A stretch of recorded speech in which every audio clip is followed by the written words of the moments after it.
जय हिंद दोस्तों, आप सभी का स्वागत है। आज की वीडियो में हम लोग बात कर रहे होंगे आरआरबी एएलपी सीबीटी2 एग्जाम के बारे में कि कैसे आप अपनी स्ट्रेटजी तैयार रखें और कब हो सकता है आपका एग्जाम। हर एक चीज़ हम लोग बात कर रहे होंगे। सबसे पहले हम लोग बात करते हैं एएलपी सीबीटी2 एग्जाम कब होगा। देखिए, मैक्सिमम ऐसा होता है कि जब भी कोई एग्जाम कैंसिल होता है तो उसकी जो रिवाइज डेट है वो 4 से 5 दिनों में आपकी आ जाती है और जल्दी ही आपका एग्जाम होता है।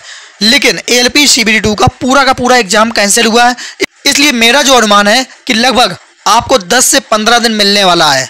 10 से 15 दिन इस एग्जाम के लिए मिलने वाला है। जितना आपको पहले मिलना था टाइम, उतना ही टाइम फिर से आपको मिलने वाला है, 10 से 15 दिन। और ये तो कम से कम है, ज़्यादा से ज़्यादा ये 1 महीना भी हो सकता है, 1.5 महीना भी हो सकता है। तो ये रेलवे के ऊपर है, देखते हैं कि कितना समय लेता है। लेकिन 10 से 15 दिन तो आपको मिलने ही वाला है। तो आप अपनी प्रॉपर स्ट्रेटजी बना लें।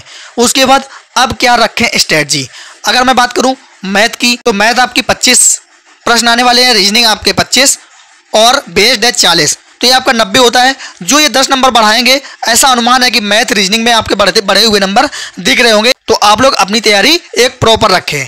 और अभी आपका अगर 10 से 12 दिन भी मिल जाता है, आप ये समझिए कि मैथ में कितने चैप्टर होते हैं। जो मुश्किल से कठिन चैप्टर हैं वो 15 चैप्टर हैं। आप क्या करें, डेली एक चैप्टर की प्रैक्टिस करने लगें। कुछ ऐसे चैप्टर होते हैं जो सिंपल होते हैं, उनको पढ़ने की आवश्यकता नहीं है। तो जो आपको चैप्टर कठिन लगते हो, जहाँ आपका मार्क्स घट जाता हो, उन चैप्टरों की प्रैक्टिस करने लगे। डेली एक चैप्टर की प्रैक्टिस करें तो भाई ये मैथ का भी रिवीजन अच्छे से हो जाएगा। रीजनिंग अगर आप 3 से 4 टॉपिक डेली के पढ़ रहे हैं ना, तो ये भी आपका 7 से 8 दिन में पूरा का पूरा रीजनिंग कवर हो जाएगा। तो पर डे का ये टारगेट बना लें। साथ ही बेस्ड है, बेस्ड में आपके कुछ साइंस के चैप्टर आते हैं। तो साइंस के जो 5-6 चैप्टर हैं, आप अगर डेली का एक चैप्टर भी पढ़ रहे हैं तो 6-7 दिन में अच्छे से आपका तैयार हो जाएगा साइंस का। और उसके साथ साथ जो इंजीनियरिंग ड्राइंग होती है, अगर इसका एक चैप्टर भी पढ़ते रहे ना डेली, तो 5 से 6 दिन में ये भी खत्म हो जाएगा। तो इनकी एक प्रॉपर स्ट्रेटजी बना लें। इस पार्ट फर्स्ट में अच्छे नंबर लाने हैं आपको। अगर समय मिल गया है तो भाई ये तो आपके लिए और ज़्यादा प्लस पॉइंट हो गया। जिनकी तैयारी पहले 100% हो चुकी थी, एग्जाम देने के लिए पूरे तैयार थे, अब उनके लिए ये बहुत ही अच्छा समय है। अब वो लोग इस पर प्रैक्टिस करें। अगर प्रैक्टिस पे फोकस कर लेंगे, अपनी कमजोरियों को देखेंगे और उन कमजोरियों को सॉल्व कर लेंगे ना, तो पहले जो आपकी तैयारी कमज़ोर थी, कहीं से नंबर कट भी रहे थे, वो अब यहाँ से दूर हो जाएगी। तो आपके लिए एक प्लस पॉइंट हो गया है। और जो नए बच्चे हैं, मैंने आपको बता दिया है कि डेली एक चैप्टर मैथ का करें, रीजनिंग के 3 से 4 टॉपिक डेली करें, बेस्ड आप साइंस भी पढ़ते रहें और ईडी एक चैप्टर भी करेंगे, तो आप तैयार हो जाएंगे एग्जाम के लिए।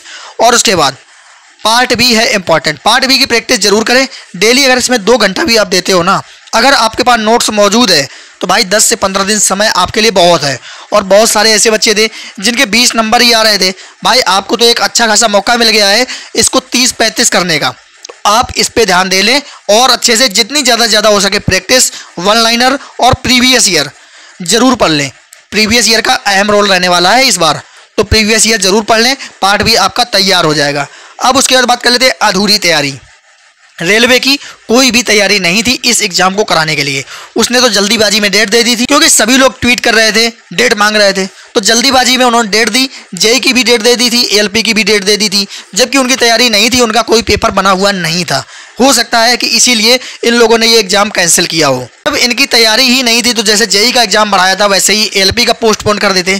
क्योंकि जब भी कोई एग्जाम बढ़ाया जाता है, जो बच्चा पूरी तरीके से 100% तैयारी करके गया होगा ना, उसका मनोबल यहाँ डाउन हो जाएगा और उसकी जो तैयारी है ना, पहले से थोड़ी सी कम हो जाएगी। आपको खुद लग रहा होगा जब आप एग्जाम देने गए थे, अलग ही लेवल पे कॉन्फिडेंस होगा आपका। लेकिन अब इस समय अपने आप को देख रहे होंगे कि यार मेरा ये भी कम है, ये भी कम है। ऐसा लग रहा होगा कि मेरी तो तैयारी जो थी वो खत्म हो गई पूरी। यही रियलिटी है। जब भी एग्जाम कैंसिल होता है या पोस्टपोन होता है ना, सबसे ज़्यादा दिक्कत उनको होती है जो अच्छी तैयारी करके गए हैं, जिनकी तैयारी 90%, 100% थी, एग्जाम निकालने का, एग्जाम क्रैक करने की बिल्कुल तैयारी थी। भाई उनकी तैयारी अब डाउन हो जाएगी। तो इसका बहुत फर्क पड़ेगा। जब भी कोई एग्जाम पोस्टपोन होता है, रिजल्ट अपने आप डाउन हो जाता है, आप देख लेना। तो भाई अपना रिजल्ट डाउन ना होने देना, अच्छे से तैयारी करते रहना। अब उसके बाद क्यों कैंसिल हुआ एग्जाम, आपको एक कटिंग दिख रही होगी। सीधा लिखा है कि इन एग्जाम सेंटरों पर धांधली होने वाली थी, 20-20 लाख में पेपर बिक रहा था। तो आप खुद ये सोचिए कि एएलपी का जो एग्जाम, जिसमें से 3 स्टेज होती है, 2 आपके सीबीटी होते हैं और 1 साइको होता है। अब आप समझिए जिसकी तीन स्टेज हो, वहाँ पे 20-20 लाख में जा रहा है, तो वहीं पे टेक्नीशियन का क्या हाल हुआ होगा, जहाँ पे सिर्फ एक सिंगल एग्जाम होता है। टेक्नीशियन में क्या हुआ होगा। जब अगर रेलवे को ये चीज़ पता चल गई कि हाँ इसमें धांधली होने वाली है, पेपर आउट होने वाला है, तो उसने तुरंत ही इस पेपर को कैंसिल कर दिया। काम तो बहुत अच्छा किया है कि हाँ पेपर को ही कैंसिल कर दिया, बाद में कोई लफड़ा ना हो, उस हिसाब से तो ये अच्छा किया है। लेकिन यहाँ तो आपको पता चल गया तो आपने कैंसिल कर दिया। अगर आप कैंसिल ना करते, ज़बरदस्ती में एग्जाम करा देते और बच्चे फिर इसी चीज़ को आप लोगों को कह रहे होते तो ये अपनी बात से मुकर जाते हैं, मानते नहीं कि यहाँ पेपर आउट हुआ है। समझिए जिसमें 3-3 स्टेज होती है उस पेपर का ये हाल है। तो जहाँ पे सिंगल पेपर होता है टेक्नीशियन जैसा एग्जाम, क्या वहाँ पे ऐसा नहीं हुआ होगा? जरूर हुआ होगा, लेकिन वो चीज़ ना ही किसी के संज्ञान में है, ना ही किसी के पास सबूत है, तो कोई कुछ कह भी नहीं सकता है। अब उसके बाद बात कर लेते हैं सेफ स्कोर। देखिए जब भी एग्जाम पोस्टपोन होता है कट ऑफ नीचे जाती है, रिजल्ट कम जाता है। लेकिन अगर बात करें सेफ स्कोर की तो भाई सेफ स्कोर कुछ भी नहीं होता है। अगर मैं कह दूं 50 चला जाएगा, आप 50 की तैयारी करते रहेंगे, वो भी कोई मतलब का नहीं है। तो सेफ स्कोर वही होता है जितना आप मैक्सिमम जा सकते हैं। आप 90 जाएँ, 80 जाएँ, 70 जहाँ तक ले जा सकते हैं अपनी तैयारी को, वही आपका सेफ स्कोर है। उसके बाद बात करते हैं होम सेंटर। जिस तरीके से रेलवे ने बच्चों को एग्जाम सेंटर तक बुला के और एग्जाम कैंसिल किया है ना, सीधा एक ही रास्ता है। अब जब दोबारा से एडमिट कार्ड रिलीज होते हैं तो इन लोगों को होम सेंटर देना चाहिए। और बहुत सारे लोग कहेंगे कि होम सेंटर में तो नकल हो जाती है, टीसीएस ही इस पेपर को कराता है। और आपको सोचिए एसएससी के जितने एग्जाम होते हैं भाई होम सेंटर ही मिलता है। जब वहाँ पर एग्जाम अच्छे से कंडक्ट हो जाता है तो ये रेलवे का क्यों नहीं हो जाएगा? अब इतने ज़्यादा बच्चे भी तो नहीं है, CBT2 में एक लिमिटेड बच्चे हैं, तो होम सेंटर मिलना चाहिए जिससे कि बच्चों को परेशानी ना हो, आराम से अपना एग्जाम दे पाए। तो इतना तो रेलवे को ये करना ही चाहिए। उसके बाद पेपर नहीं तैयार थे, आप भी जानते हैं पार्ट बी में जो ट्रेड होती हैं, बहुत सारी ट्रेडें होती हैं, 20-25 तक ट्रेडें होती हैं, और हर एक ट्रेड का 3 सेट बनना था और 3 सेट के 75-75 प्रश्न तैयार करने थे। भाई जितना इन्होंने 15 दिन का समय दिया है, इतने दिन में तो ये पेपर भी तैयार नहीं कर पाए होंगे, सही से इनके सेट तैयार नहीं हुए होंगे। ये भी एक रीजन हो सकता है। वरना आप सोचिए कि पूरा लॉगिन भी हो गया, मॉक टेस्ट की लिंक थी वो भी एक्टिवेट कर दी, दिखा भी दिया कि इस तरीके के प्रश्न आने वाले हैं, तो इसका मतलब कहीं ना कहीं तो तैयारी तो थी। लेकिन जो पार्ट बी है ना, इसको ये तैयारी नहीं कर पाए होंगे, तो ये भी एक कारण रहा होगा। ऐसे बहुत सारे कारण हैं। तो भाई जब आपकी तैयारी ही अधूरी हो तो क्यों आप एग्जाम कंडक्ट कराओ, एग्जाम की डेट दो, थोड़े दिन बाद की डेट दे देते। ऐसी क्या जल्दी थी कि 15 दिन बाद की डेट दी, रिजल्ट नहीं आया, आपने डेट दे दी। तो ये बच्चों का ही प्रेशर था कि ट्वीट करके आपसे डेट मांग रहे थे। तो यहाँ पे रेलवे की बहुत बड़ी गलती है और इसका भुगतान तो रेलवे को करना ही चाहिए कि बच्चों को होम सेंटर देना चाहिए। अब उसके बाद बात कर लेते हैं टेक्नीशियन वाले, ध्यान दें।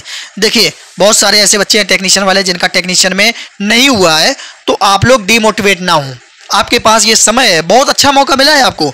अगर ये एलपी का एग्जाम हो जाता ना राइट टाइम पे, तो भाई टेक्नीशियन तो गया ही था, एलपी भी चला जाता।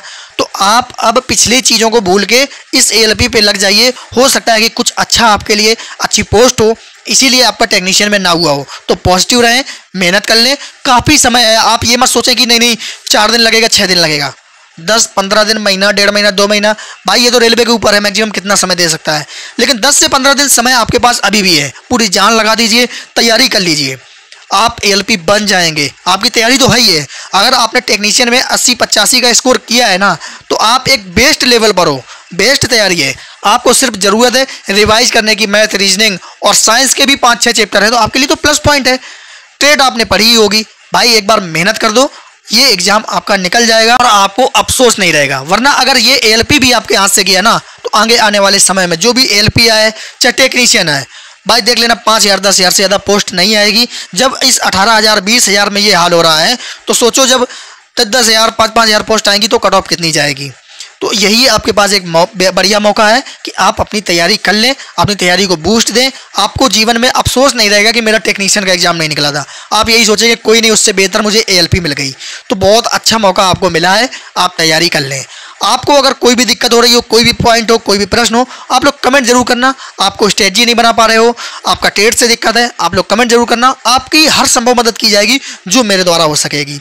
तो आप लोग वीडियो को जरूर लाइक करें, चैनल को जरूर सब्सक्राइब करें। मिलते हैं अगले वीडियो में। जय हिंद।